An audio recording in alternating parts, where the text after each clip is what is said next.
দেখো অনেকে বলে ভাই আপনি 268 তো বলছেন বইটে, তাও তো লাফালাম। আমি কিন্তু আমার সর্বোচ্চ ক্যালিবারটা দিছি, জান দিয়ে দিছি, মরে গেছি, মরার মতো পড়ার পর বইটা 268 তো বলছি। I am giving it my all, আমার সব দিয়ে দিছি। অনেকে আমাকে বলছে ভাইয়া 3-4 ঘন্টা ঘুমাই কিভাবে এত এনার্জেটিক থাকেন? That's very wrong man. কেউ এনার্জেটিক না, আমি এনার্জেটিক ছিলাম না। 3-4 ঘন্টা ঘুমানোর পর আমার মাথা ব্যথা করতো, আমার চোখের তলায় কালি পড়তো। আমি এমনই অ্যাবনর্মাল প্রাইভেট পড়ছি, এমনই পড়াশোনা করছি যে আমি অজ্ঞান হয়ে গেছি। নামাজে দাঁড়াইছি, নামাজে দাঁড়ায় ধূপ করে পড়ে গেলাম।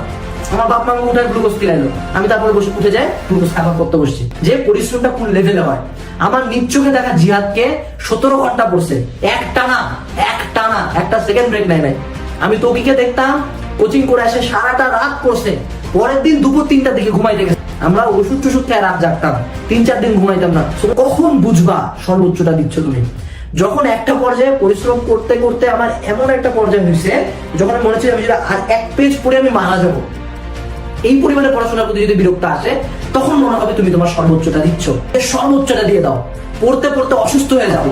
আমাদের প্রত্যেকের সর্বোচ্চ এত পাওয়ারফুল, বাট আমরা কেউ কখনো সর্বোচ্চ 10%ও দেই না। So that's the main message to you, যে তুমি তোমার সর্বোচ্চটা দাও উচিত। তোমার সর্বোচ্চটা অনেক অনেক বেশি পাওয়ারফুল, ট্রাস্ট মি ম্যান। তুমি নিজেও ভাবতে পারবে না তুমি তোমার সর্বোচ্চটা দিলে কি করতে পারবে। বাট এই ভিডিওটা দেখে হয়তো 1% মানুষজন নিজের সর্বোচ্চটা বের করে নিয়ে আসতে পারবে। So my message to you, তোমার জন্য, যে তুমি তোমার সর্বোচ্চটা বের করে আনো। পড়তে পড়তে অসুস্থ হয়ে যাও, সারাদিন পড়ো, সারা রাত পড়ো, সব গ্যাপ ফিল করো, সব জায়গায় চান্স পাও। And at the end of the day if you fail, যে তুমি তোমার সর্বোচ্চ দিয়ে ফেল করছো, তোমার কখনো খারাপ লাগবে না।